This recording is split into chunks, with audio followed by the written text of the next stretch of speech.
ஹல்லேலூயா. Good morning. விடிஞ்சிருச்சுங்க.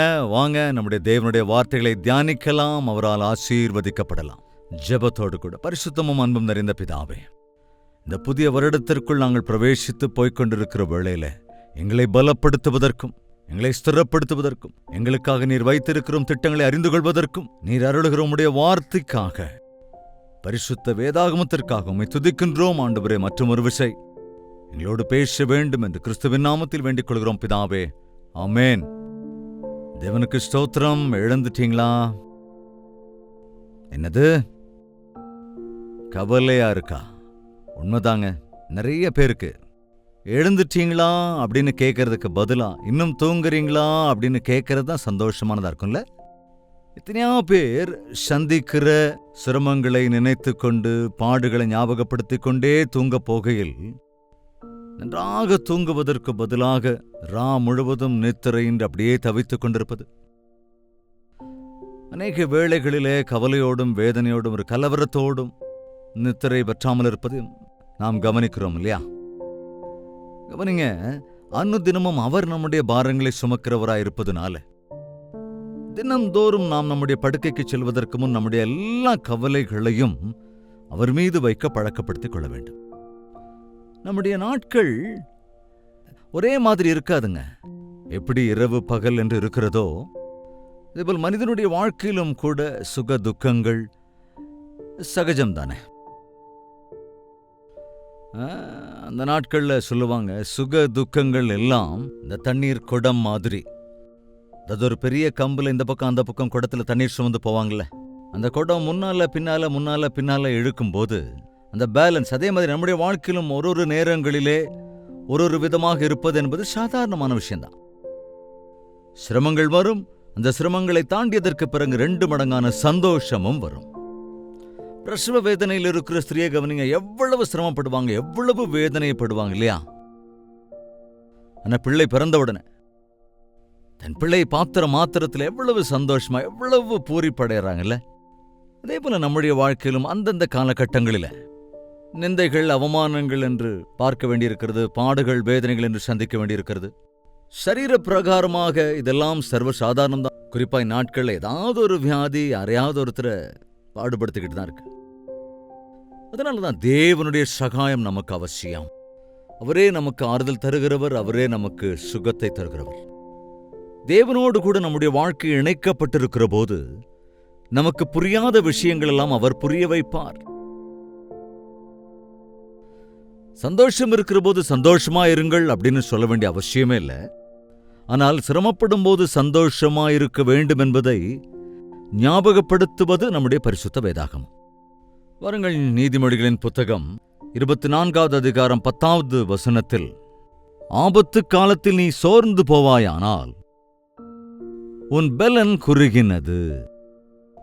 ஆபத்து நாட்களில் நீ சோர்ந்து போவாயானால் களைப்புக்கு ஆளாவா என்றார். டிஸ்கரேஜ் ஆக்கப்பட்டு உற்சாகம் எடுப்பாய் என்றார். நீ ஒருவன் மாத்திரம் சிரமம் அனுபவிப்பது போல, ஐயோ தாங்கவே முடியாதது போல நீ எண்ணிக்கொண்டு எதையோ செய்து சோர்ந்து விடுவாய் என்றால் ஒண்ணுமே செய்ய முடியாது, உன்னால எதுவுமே சாதிக்க முடியாதவன் ஆக்கிவிடுவாய். சிரமங்கள் சர்வசாதாரணமானதுதான் என்பதை நினைவில் கொள்ள வேண்டும். மனிதனாக பிறக்கிற ஒவ்வொருவரும் சிரமங்களை எதிர்கொண்டுதான் ஆக வேண்டும்.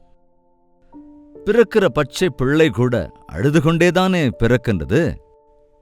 தாயினுடைய கர்ப்பத்திலிருந்து வெளியே வருகிற போது, தாய் பிரசவ வேதனைப்படுகிற போது பிள்ளையும் கூட அநேக வேதனையோடு கூட தான் வெளியே வரும். நம்முடைய வாழ்க்கையிலுமே அனுதினமும் ஏதாவது ஒரு போராட்டத்தை எதிர்கொண்டு கொண்டுதான் இருக்கிறோம். சிரமங்கள் வந்துருச்சுன்னு உனக்கு வந்த எல்லா சிரமங்களுக்கும் காரணம் சர்வசாதாரணம் அப்படின்னு எடுக்க வேண்டாம். நாம் எதிர்கொள்ளும் சில சிரமங்கள் நாமே வருவித்துக் கொண்டதுதான். உங்களுக்கு என்னங்க, நீங்க சொல்லிட்டு போயிடுவீங்க, நாங்க தாங்க முடியாத சிரமத்தில் இருக்கோம் அப்படின்னு சொல்லுவாங்க சிலர். சரி, என்னதாயா உன் சிரமம் அப்படின்னு கேட்டா, எனக்கு 10 லட்சம் ரூபாய் கடன் இருக்கு, யாரால தீர்க்க முடியும் அப்படின்னு கேட்பாங்க. அப்ப நாங்க இப்போ 10 லட்சம் ரூபாய் கடனை வாங்கினது யாரு? நான் தாங்க வாங்கினேன். அப்ப நீ தான் அந்த கடனை அடைக்கணும். 10 லட்சம் ரூபாய் கடன் வாங்கினப்ப நீ யார்கிட்ட கேட்ட? யாருகிட்டையும் கேட்கல, என் இஷ்டத்துக்கு தான் நான் கடன் வாங்கிட்டேன். அப்புறம் அதே மாதிரி அதனுடைய பின் விளைவுகளும் நீதானே அனுபவிச்சாகணும். தப்பு செய்தவன் சிக்ஷைக்கு பாத்திரவான் தானே. ஒரு வசனத்தை வாசிக்கலாம். பேதுரு எழுதின முதலாவது நிருபம் 4வது அதிகாரம் 15ஆம் வசனத்தில், அதலால் உங்களில் ஒருவனும் கொலைபாதகனாயாவது, திருடனாயாவது, பொல்லாங்கு செய்தவனாயாவது, அந்நிய காரியங்களில் தலையிட்டு கொண்டவனாயாவது, அதாவது சிலர் தாங்கள் செய்த தப்புனால பாடுகளை அனுபவிப்பாங்க. அவங்க செய்த திருட்டுனால, திருடனை பிடிச்சிட்டா இன்னைக்கு என்ன செய்வாங்க? பொதுவா செருப்படுத்து அடிப்பாங்களா இல்லையா? போலீஸ் ஸ்டேஷனுக்கு போறதுக்கு முன்னாலேயோ ஒரு திருடனை பிடிச்சிட்டா அங்கேயே மரத்துல கட்டி வச்சு அடிக்கிறதெல்லாம் நம்ம பாக்குறோம்ல. பார்த்தா நமக்கு பாவம்னு தோணும். ஆனா எதுக்காக இப்படி பாடு அனுபவிக்கிறான், இப்படி அடிக்கப்படுகிறான், இப்படி காயப்படுகிறான் என்றால் அவன் செய்த தப்புக்காகத்தானே. ஒரு கொலைபாதகனாயாவது, ஒரு திருடனாயாவது, ஒரு கொள்ளைக்காரனாகவாவது, அந்நிய காரியங்களில் தலையிடுகிறவனாவது, நல்லா கவனிக்கணும், பாடுபடுகிறவனாயிருக்க கூடாது.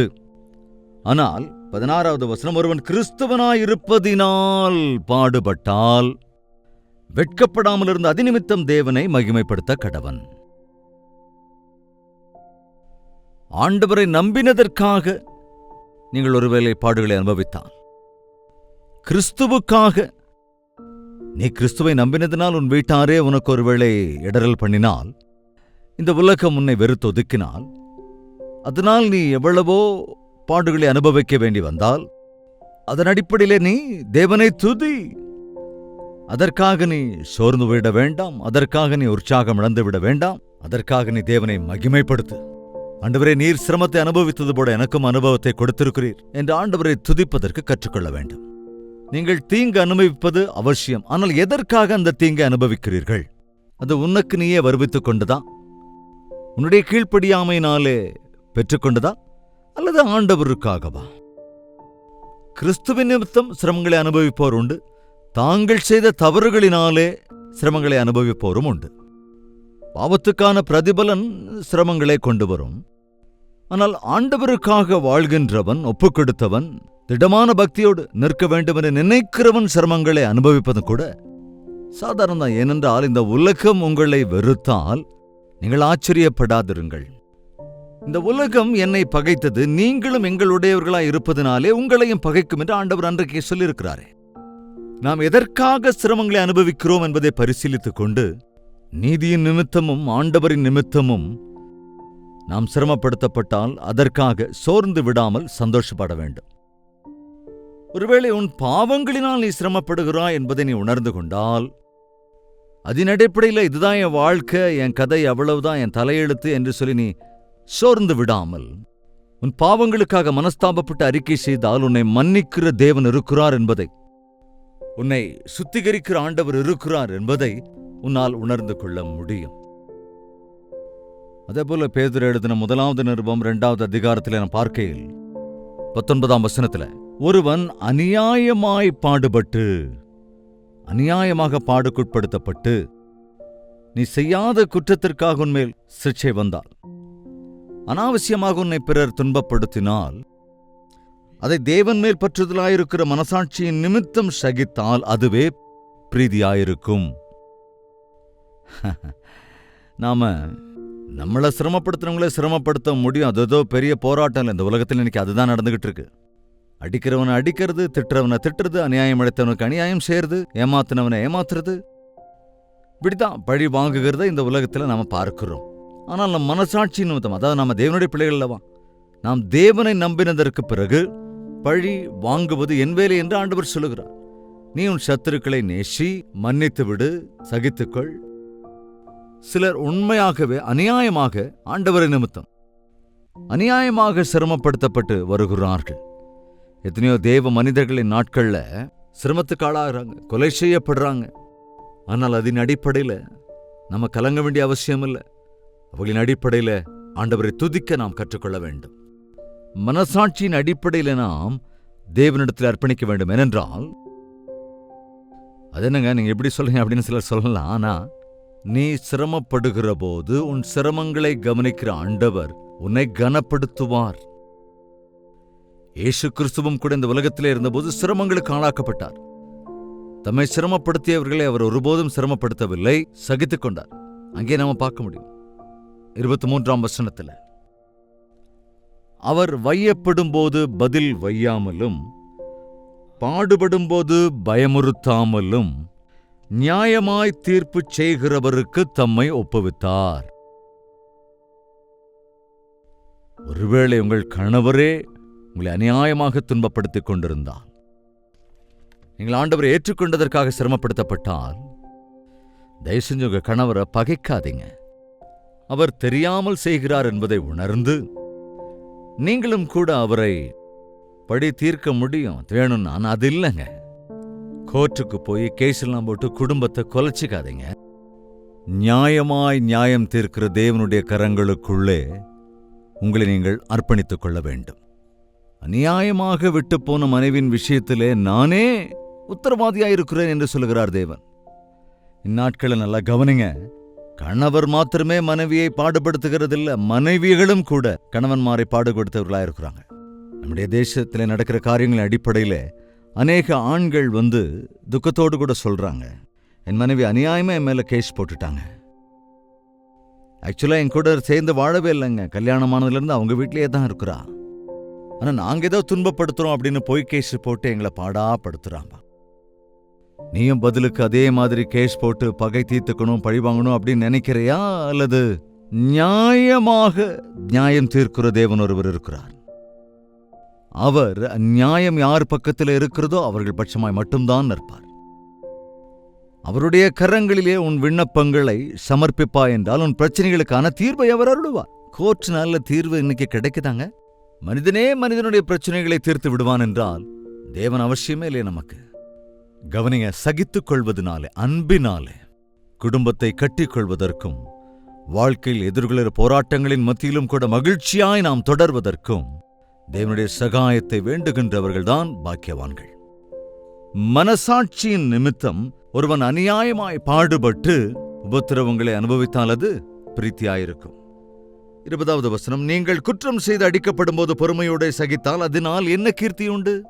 நீங்கள் நன்மை செய்து பாடுபடும்போது பொறுமையோடே சகித்தால் அதுவே தேவனுக்கு பிரீத்தியாயிருக்கும். நன்மை செய்து தீங்கை அனுபவிப்பது, நன்மை செய்து தீமையை அனுபவிப்பது. பாடுபடுத்தி பாடை அனுபவிக்கிறேன் என்கிற நிறைய பேர், அதாவது நீங்க பாடுபடுத்தினதுனால அதே பாடுகளை இன்னைக்கு நீங்க பதிலுக்கு அனுபவிக்கிறீங்க, அவ்வளவுதான். பதிலுக்கு 2 தனியான பாடுகள் கூட வரலாம், கவனிங்க. ஆனால் அடுத்தவங்களுக்கு நன்மை செய்து பாடுபடுகிறவர்கள் இருக்கிறாங்க. நீங்க எந்த நிலையில இருக்கிறீங்க, எப்படி பாடுபடுறீங்க அப்படிங்கறத முதல்ல நீங்க பரிசீலிச்சுக்கோங்க. உங்கள் பாடுகளுக்கு காரணம் நீங்களே தானா, இல்ல நீங்க அநியாயமா பாடுபடுத்தப்படுறீங்களா? உங்களுடைய சிரமங்களுக்கு காரணம் உங்களுடைய அஞ்ஞானமா, உங்களுடைய அலட்சியமா, விசுவாசமின்மையா, அல்லது உங்கள் பாவமா அப்படிங்கறத பரிசீலிச்சுக்கோங்க. சிலர் என்ன சொல்லுவாங்கன்னா, உள்ளதை சொன்னா பரவாயில்லங்க, இல்லாததை சொன்னா என்னால எப்படி சகிச்சுக்க முடியும்? நான் தப்பு பண்ணியிருந்தேன்னா என்னால சகிச்சுக்க முடியும், தப்பே இல்லாத போது நான் எப்படி சகிச்சுக்கணும்?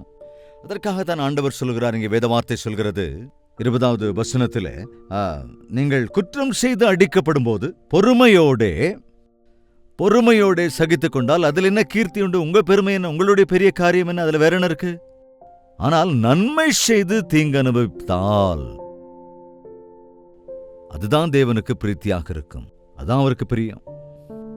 ஒரு விஷயங்க, சிரமங்கள் நிறைந்த இந்த உலகத்திலே சிரமப்படுறதை தவிர வேற வழி இல்லை. ஆனால் ஒவ்வொரு முறையும் நாம் சிரமங்களுக்கு உள்ளாக கடந்து போகிற போது நம்முடைய சிரமங்களுக்கான காரணம் என்ன என்பதை தெரிந்து கொள்ள வேண்டும். அது நம்முடைய அறியாமையாக இருந்தால், நம்முடைய பாவமாக இருந்தால், நம்முடைய அக்கிரமமாக இருந்தால், நாம் செய்ததின் அடிப்படையிலே நாம் சிரமப்படுவோம் என்றால், அதற்காக நாம் பிறரை நிந்திப்பதினால அல்லது தேவனை நிந்திப்பதினாலே அல்லது உன்னை நீயே நிந்தித்துக் கொள்வதனாலே எந்த விதமான பிரயோஜனமும் இல்லை. ஆனால் அதற்கு ஒரு தீர்வு உண்டு. என்னவென்றால், நீ செய்த தவறை ஒத்துக்கொண்டு அதை அறிக்கை செய்தால் உன் கண்ணீரை துடைக்கிறவராக, நீ இழந்து போன எல்லாவற்றையும் உனக்கு திருப்பி தருகிறவராக இயேசு இருப்பதினாலே உங்கள் சிரமங்களுக்கு காரணம் எது என்று அறிந்து கொள்ளுங்கள். ஒருவேளை நீங்களே என்றால் மனம் திரும்புங்கள். என்னை அநியாயமாக இந்த சிரமத்துக்கு ஆளாக்குகிறார்கள், என்னால் தாங்க முடியவில்லை, நானும் எதிர்த்து நிற்பேன், அல்லது நான் இப்படியே சோர்ந்து போய் விடுவேன், டிஸ்கரேஜ் ஆகி விடுவேன் என்று சொன்னால், கவனிங்க, உனக்கு தேவன் தரும் ஆறுதல், என்னையும் கூட அதே போல சிரமப்படுத்தினார்கள், ஆனால் நான் சகித்துக் கொண்டேன், ஜெயித்தேன். எனவே நீயும் சகித்துக் கொண்டால் நீயும் ஜெயிக்கலாம். நீ அனுபவித்த சிரமங்களுக்கு பதிலாக இரண்டத்தனையாக ஆசீர்வாதங்களை நீ கண்டிப்பாய் பெற்றுக்கொள்வாய் என்பதை தேவன் நினைவூட்டுகிறார். நம்முடைய சிரமங்களில் நமக்கு ஆறுதலை தருகிறவர், காப்பாற்றுகின்றவர். சிரமங்களினோட இன்னும் மேன்மையாக நம்மை உயர்த்தி நிறுத்தக்கூடியவர் ஆண்டவராக இயேசு கிறிஸ்து. அதனால்தான் தாவீதும் கூட சொல்லுவான், சிரமங்களை அனுபவித்ததே எனக்கு நன்மையாயிற்றென்று. சிரமங்களிலே நாம் பரிசுத்தப்படுத்தப்படுவோம், ஆண்டவருக்கு இன்னும் நெருக்கமாவோம். ஜெபிக்கலாமா? பரிசுத்தமும் அன்பும் நிறைந்த பிதாவே, யார் யாரெல்லாம் இந்த வேளையிலும் இந்த ஜெபத்தில் ஒருமனப்பட்டிருக்கிறார்களோ, என்னென்ன சிரமங்களில் இருக்கிறார்கள், ஏன் இந்த சிரமத்தை அனுபவிக்கிறார்கள் என்பதை அறிந்திருக்கிறீர். சிரமங்கள் வந்துவிட்டதே என்று சோர்ந்து போகாதபடிக்கு உம்முடைய சந்நிதியில் உமக்கு முன்பாக எங்களை நாங்கள் பரிசீலித்துக் கொள்கிறதற்கும், எங்கள் சிரமங்களுக்கான காரணம் நாங்களே என்றால், எங்கள் பாவங்களே என்றால், நாங்கள் மனம் திரும்பி ரட்சிக்கப்படுகின்ற வகையில நாங்கள் உமது நிமித்தம் ஒருவேளை சிரமப்படுகிறவர்களாக நாங்கள் இருப்போம் என்றால், அதை பெரிய பாக்கியமாக எங்கள் பட்சத்தில் ஆண்டவர் இருக்கிறார் என்பதை உணர்ந்து உமக்குள் சந்தோஷப்படுவதற்கும் உம்மை துதிக்கிறதற்கும் சகாயம் அருளுங்கப்பா. யார் யாரெல்லாம் எந்தெந்த சூழ்நிலைகள் இருக்கிறார்களோ கவனிங்க ராஜா. நாங்கள் எப்பேற்பட்ட சூழ்நிலையில் இருந்தாலும் எங்களுக்கு துணையாக இருந்து எங்களை விடுவித்து எங்களை வாழ வைக்க வேண்டும் என்று நீர் இருக்கிறீர் என்பதை உணர்ந்து நாங்கள் உம்மை துதிக்க கிருபையிட வேண்டும் என்று கிறிஸ்துவின் நாமத்தில் வேண்டிக் கொள்கிறோம் பிதாவே, ஆமென். நம்முடைய கர்த்தராகிய இயேசு கிறிஸ்துவினுடைய கிருபையும் பிதாவாகிய தேவனுடைய அன்பும் பரிசுத்த ஆவியின் அன்யோன்ய ஐக்கியமும் சந்தோஷமும் சமாதானமும் நம் அனைவரோடும் இன்றும் என்றும் சதா காலங்களிலும் தங்கி தரித்திருப்பதாக. ஆமென். தேவனுக்கு ஸ்தோத்திரம். நிச்சயமாகவே உங்களுக்கு ஜெபிக்க நாங்கள் எப்பொழுதும் ஆயத்தமாக இருக்கிறோம். 8939801234 என்ற நம்பருக்கு உங்கள் ஜெப தேவைகள் மற்றும் பாரங்களை அவ்வப்பொழுது வாட்ஸ்அப் மூலமாக தெரிவித்துக் கொண்டே இருங்கள். நாங்கள் உங்களுக்காக தொடர்ந்து ஜெபித்துக் கொண்டே இருக்கிறோம். ஆண்டவர் நிச்சயமாய் நம்முடைய ஜெபங்களுக்கு பதில் தருவார். நீங்கள் வெளிநாடுகளில் இருந்தால் 9100100888 என்ற நம்பருக்கு உங்கள் ஜெப தேவைகளை அனுப்பி வையுங்கள்.